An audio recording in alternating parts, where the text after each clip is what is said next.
NEWSMAKER of the month.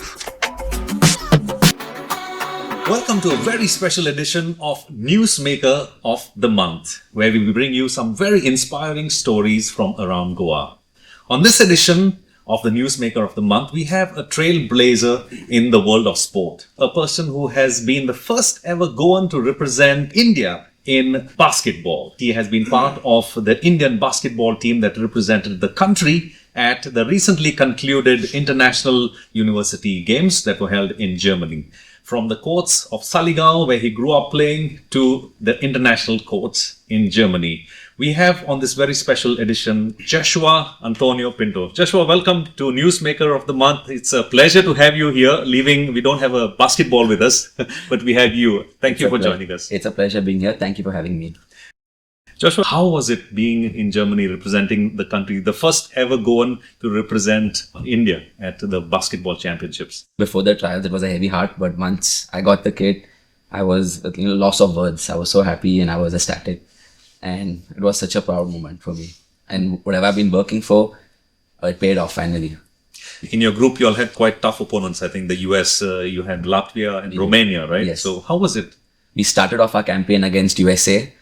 And obviously that is the toughest team, could say, in the tournament and the best team in the world.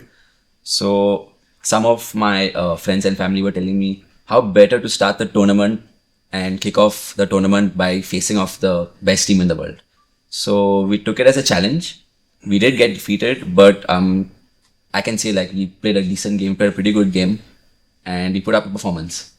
What was your proudest moment being on the court? So it was when I entered the game against USA. I was not in the starting five, but I came on as the first sub.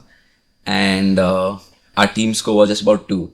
And I ended up scoring the continuous 8 points for the team. So there were good highlights for me against USA because, again, we've been looking up to USA as the people who kick-started basketball. Joshua, in the game against the USA, you had this ankle-breaking moment. I'm sure our viewers would like to know a little bit more about it. I don't think many people know this term. So what happens is, I was the offensive player. So I had the ball with me and the guy defending me, I beat him and I gave him a slight bump and he fell on the ground. So technically his ankles got broken. Okay. So he was on the ground. So that was a highlight moment for me at the World University Games because that also became a highlight in India. It went viral. I see. So I took him along with me, a small fake. He fell down on the floor, literally on the floor. And I made a 3-point. So normally what happens is you get a signature move, but you need to convert the basket. So I did both, signature move plus the basket. And that moment was crazy. It happened and I could not process it. And then later after the match, I was like, oh, it happened. Yeah. And I'm sure you must have got a lot of reviews for that as well. A lot, yeah. So that's what happened. People were like, oh, you dropped a USA guy because that guy could be a future NBA player, and that's on the pinnacle of sports is to get drafted in the NBA. Right. So he could be a future NBA player and went viral. So I was ecstatic. It was a crazy moment.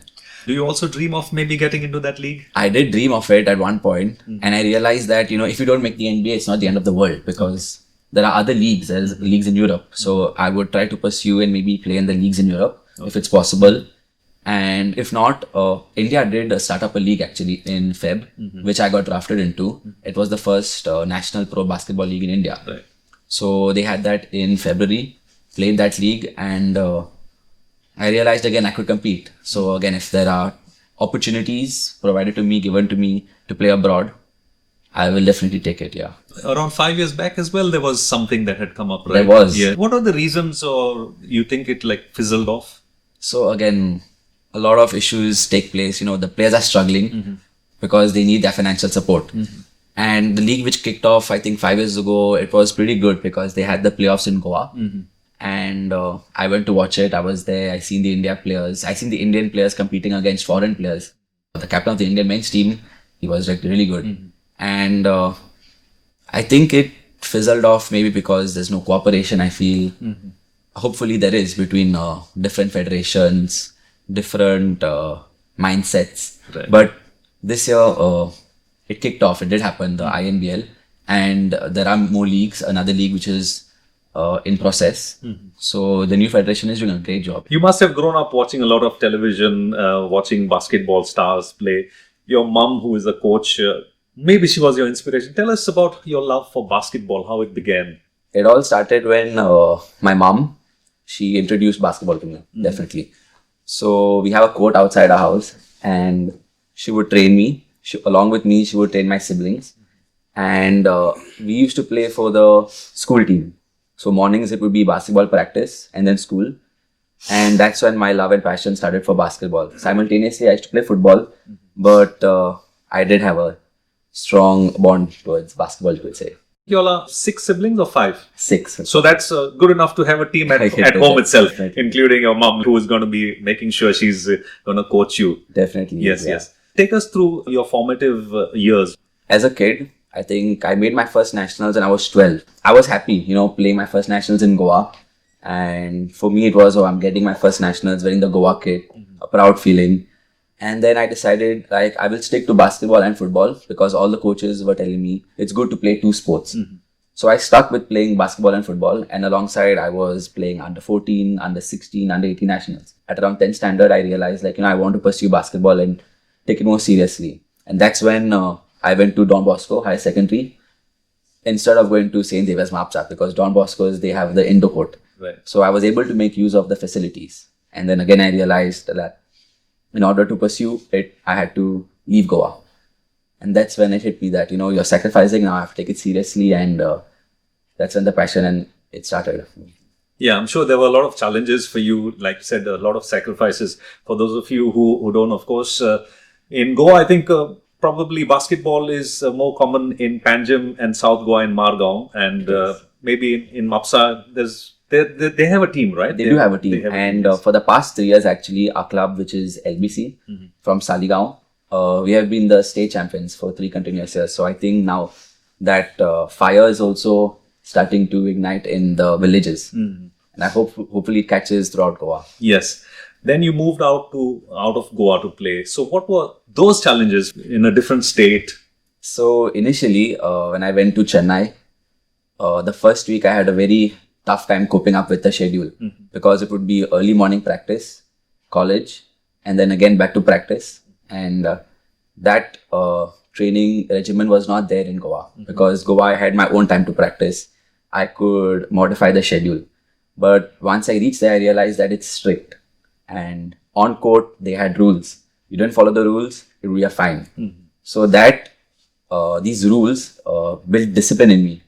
And because of that discipline, I was able to accomplish this goal.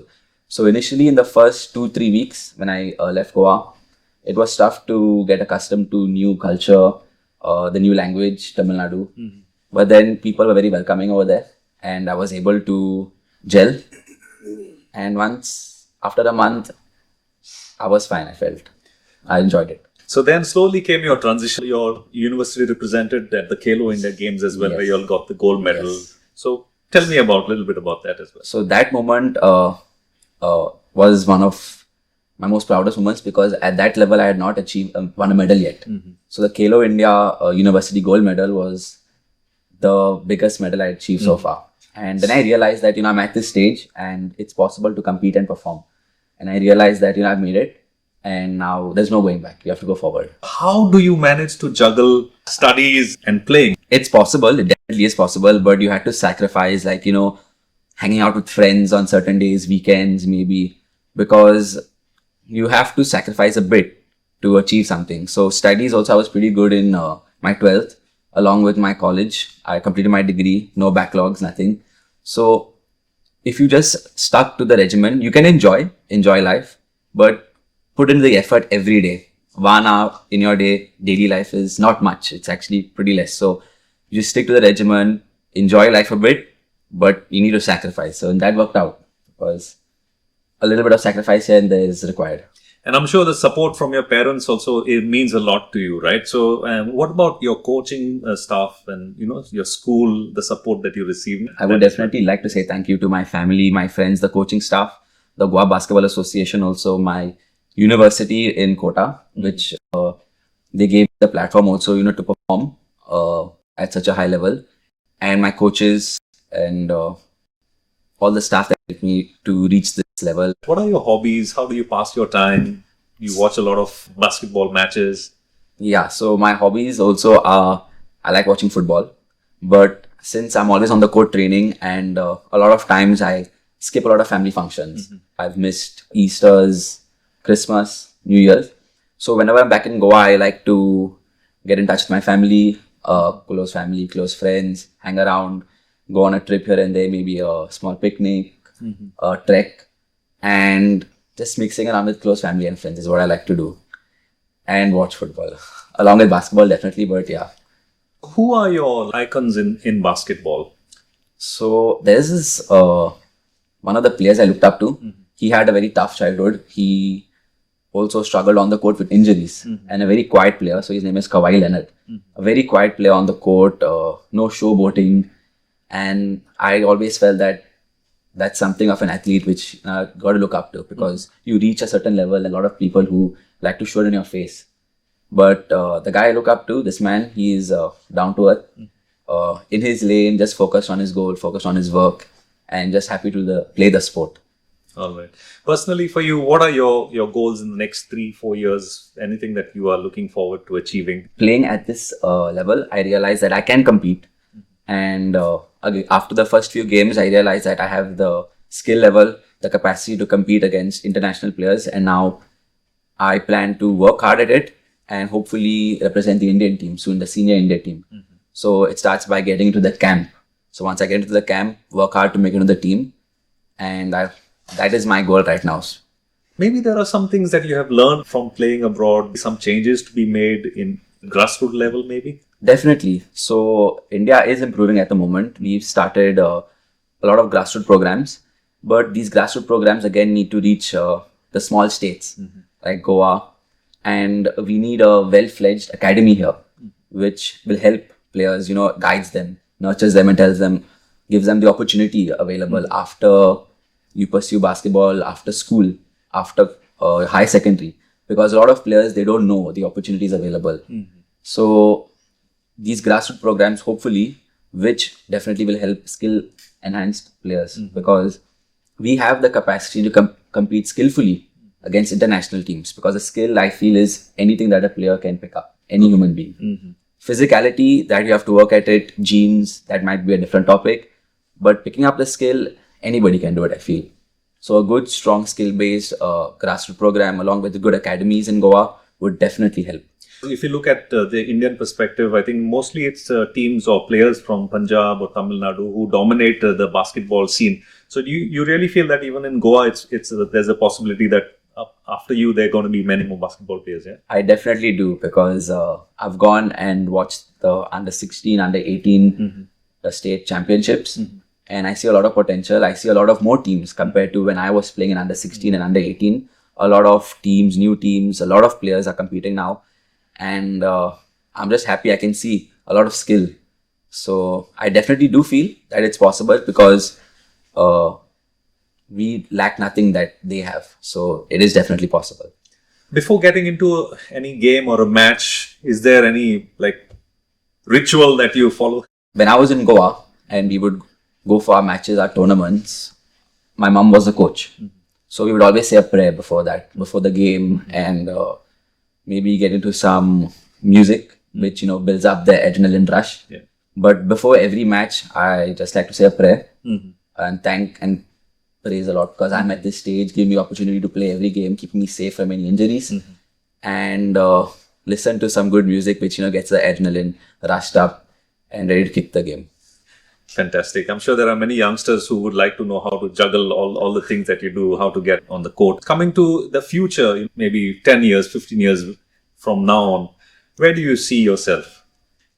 I see myself as being in Goa, definitely, hoping to help nurture the new generation, and in any way I can, be it on the court, off the court, and I would really like to give them insights, maybe to opportunities they don't have. They have not seen, they have not experienced at that level. I have the insight because I've gone, Right. and I would really like to help the grassroots, hopefully. Yeah. Definitely in the future after I retire. Yeah, because you've experienced it. You've grown in from a small state of Goa. Like you said, Goa is so small, but you've managed to get out of Goa and make sure, and how it is to be in places like Tamil Nadu and Kota, and be part of the Indian university team as well. Any message you'd like to give the youngsters who are watching the show right now? So I'll tell you a story what happened in national games. So I participated in the 2023 national games. And I performed pretty well, I would say, over there in the group stages. So I was in the top 5 scorers list. And one of my dad's friend, he met me and he's like, how long are you going to take to make the Indian team? So I told him in 2023, 2 years. Okay. And it was a dream. Even if you dream, if you think you cannot accomplish it, dream. So that, this instance, like it came back to me right now. And 2025, fast forward, I made it. He made, be it not the national senior men's team, but the Indian university team. So dream and believe anything is possible, but you have to sacrifice and put the effort.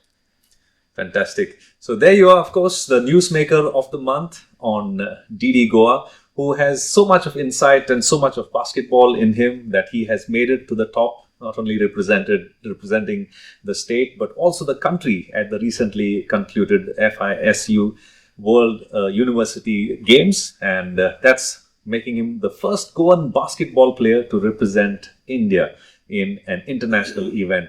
So Joshua, thank you so much for joining us on this edition of Newsmaker of the Month. And before you go, if you have anything that extempo comes to your mind, you want to say and tell our viewers. Yeah, I would like to say take risks. Don't be afraid to take the risks. There are times where you might be faced with trials, like in COVID also, I was faced with a trial thinking that I should quit and stop playing. But close family and friends, they told me, keep at it, you're good at it. And if you know you're good at it, stick to it, pursue it, but be disciplined. And once there's discipline and hard work, you will definitely accomplish your goal, no matter how long it takes. For me, it took time, but I accomplished it. So there might be setbacks, but keep at it. Then don't give up. Yes. So there you are. To all of us, there's one thing that you got to make sure that you do: discipline, hard work, and you will accomplish what you dream of. Thank you, Joshua, for joining us on this edition once again, and we wish you all the very best. We hope to see you on the international courts representing the country as well. Thank you so much for having me, and it was a big pleasure. Yeah, thank you. Hopefully. Pleasure. So it's time for me to say goodbye to you on this edition of Newsmaker of the Month, where we bring you inspiring stories about youth, about athletes, and about people who are an inspiration to our viewers, to Goans who are spread across all over the world. Until we meet again, take good care. Bye-bye. Newsmaker of the Month.